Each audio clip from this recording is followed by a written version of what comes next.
নমস্কাৰ মই কস্তুৰী বৰা আপোনালোক সকলোকে মোৰ কুহিপাত পেজটি গোটেইকেইটা প্লেটফৰ্মলৈ স্বাগতম জনাইছোঁ কিন্তু আজি মই আপোনালোকৰ লগত এটা খুব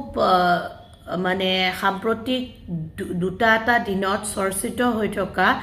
এটা বিষয়ৰ ওপৰত মানসিক স্বাস্থ্যৰ গুৰুত্ব সম্পৰ্কে আলোচনা কৰিবলৈ ভিডিঅ'টি বনাইছোঁ আমি এটা নিউজ পাইছিলোঁ যে এগৰাকী যুৱতীয়ে তেখেত মানে প্ৰবলেমত আছে বুলি কৈ এটা মেছেজ ড্ৰপ কৰি পেলাই কি কৰিছিলে তেওঁ নিজেই এটা ঠাইলে গৈছিলে ভাৱনা শৰ্মা যেটো আমি নিউজ প্ৰায় পাই আছো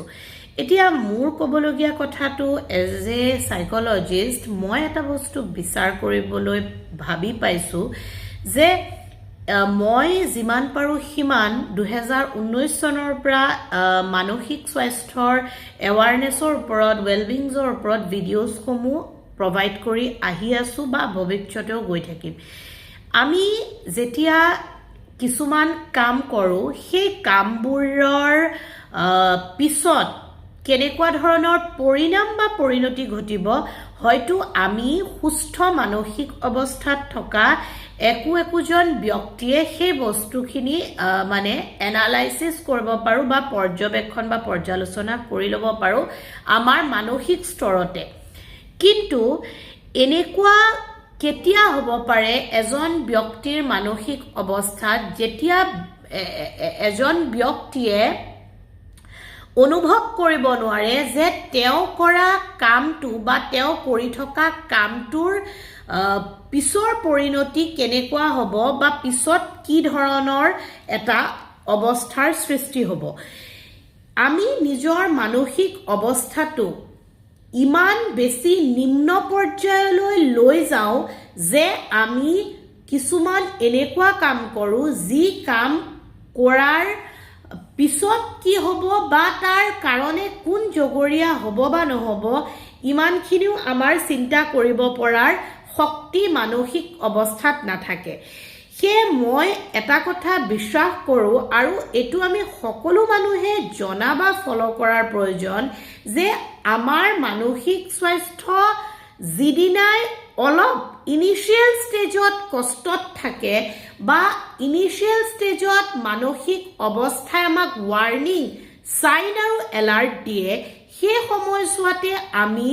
আমাৰ মানসিক স্বাস্থ্যৰ বাবে সহায় বা মানসিক স্বাস্থ্যত আমাক সহায় কৰিব পৰা ব্যক্তিৰ ওচৰত আমি গৈ পাব লাগে কাৰণ এয়া কেৱল এনেকুৱা এটা ঘটনাই নহয় এনেকুৱা হয়তো বহুত ঘটনা আছে যি পৰ্যায়ত আমি এটা এনেকুৱা কাম কৰো যি কামৰ কাৰণে হয়তো আমি বেলেগক বিপদত পেলাও নতুবা আমাৰ চাৰিওফালে থকা মানুহখিনিয়ে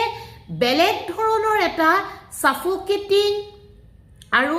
এটা এনেকুৱা ধৰণৰ সমস্যাৰ সন্মুখীন হয় যে তেওঁলোক নিজেও মানসিক আৰু শাৰীৰিকভাৱে দুৰ্বল হৈ পৰে সেই কাৰণে আমি আমাৰ মানসিক স্বাস্থ্যৰ ইমান বেছি যত্ন লোৱাৰ প্ৰয়োজন আছে যে আমি অকণমানো তাত হিট হলে বা দুখ পালে আমি সেই পৰ্যায়ত নিজকে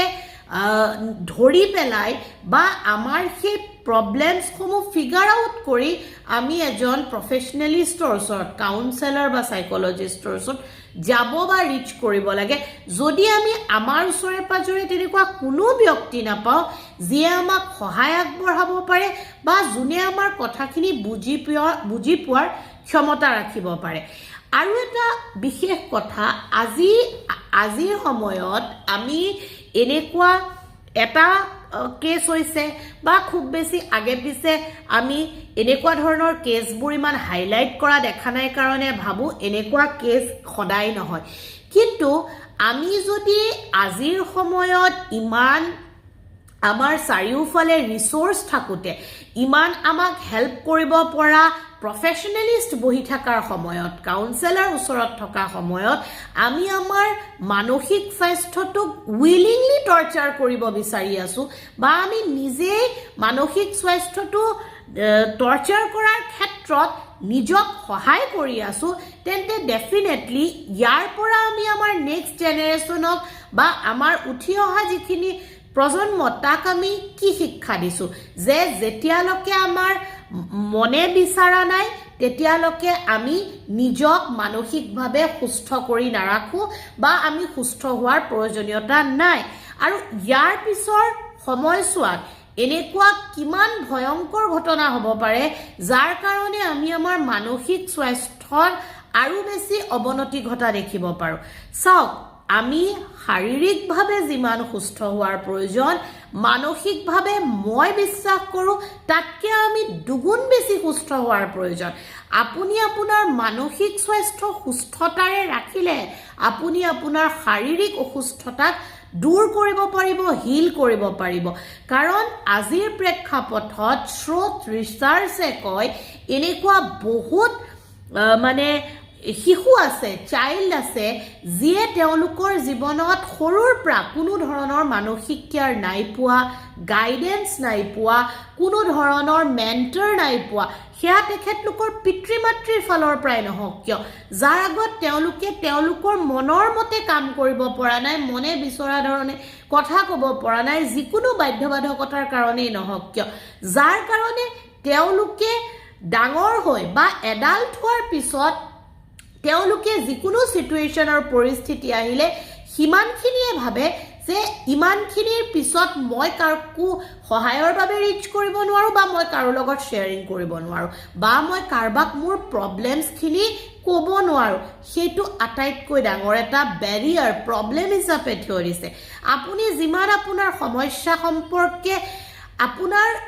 সহায় কৰিব পৰাজনক আগত আপুনি কানেক্ট কৰিব ৰিচ কৰিব সিমান বেছি আপুনি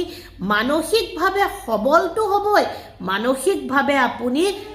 স্বাধীন হ'ব আৰু লগতে আপুনি যেতিয়া মানসিকভাৱে ফ্ৰী হ'ব তেতিয়া আপুনি উপায় পাব সমাধান কৰিবলৈ শক্তি পাব আৰু সমাধান কৰাৰ অৰ্থ কেৱল এইটোৱে নহয় যে আজিয়ে আপোনাৰ সমস্যাৰ সমাধান হ'ব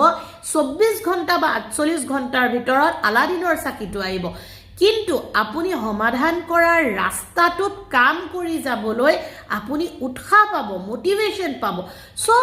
এইটোৰ পৰা এইটোৱে আমি বুজিব পাৰোঁ যে আমি আমাৰ মানসিক স্বাস্থ্যক ইমান বেছি নিম্ন পৰ্যায়লৈ নিব নালাগে য'ত আমি কি কাম কৰিছোঁ কেনেধৰণে কৰিছোঁ কি কৈছোঁ কি ব্যৱহাৰ কৰিছোঁ কাক কি কৈছোঁ কেনেকুৱা ব্যক্তিক আমি কেনেকুৱা ইনফৰমেশ্যন দি আছোঁ সেয়া আমাৰ কণ্ট্ৰলত নাথাকে বা সেয়া আমাৰ দৃষ্টিগোচৰো নহয় কেৱল মাত্ৰ আমি এটা এনেকুৱা ষ্টেটত গৈ পাওঁ য'ত আমি কেনেধৰণে ৰিয়েক্ট কৰিছোঁ এক্ট কৰিছোঁ বা আমাৰ কি দায়িত্ব আমাৰ কি কৰিবলগীয়া সেয়াৰ ওপৰত আমাৰ কোনো ধৰণৰ বিচাৰ বিবেচনাহীন আমি হৈ পেলাই কাম এটা কৰি পাওঁ যাৰ কাৰণে হয়তো প্ৰয়োজন সাপেক্ষে যিজন ব্যক্তিৰ কাৰণে হয়তো সেই কথাটো বা ষ্টেটমেণ্টটো খুব বেছি এটা ডাঙৰ আৰু খুব বেছি এটা সিৰিয়াস বিষয়বস্তু হ'ব পাৰে বা কাৰোবাৰ কাৰণে সেইটো এটা সত্যৰ কথাও হ'ব পাৰে সেয়ে মই আশা কৰোঁ এজ এ কাউন্সেলৰ মই আপোনালোকৰ আগত ৰিকুৱেষ্টটো কৰোঁ যে আপোনালোকে আমাক ৰিচ কৰক আৰু আমি আপোনালোকৰ বাবে আছোঁ যাতে আপোনালোকে আপোনালোকৰ জীৱনত আহি থকা মানসিক বিপদৰ পৰা নিৰাময় হ'ব পাৰে আৰু খুব সোনকালে তাৰ পৰা আপোনালোকে নিজক সহায় কৰি উলিয়াই আনিব পাৰে thank you so very much giving your valuable time to watch my video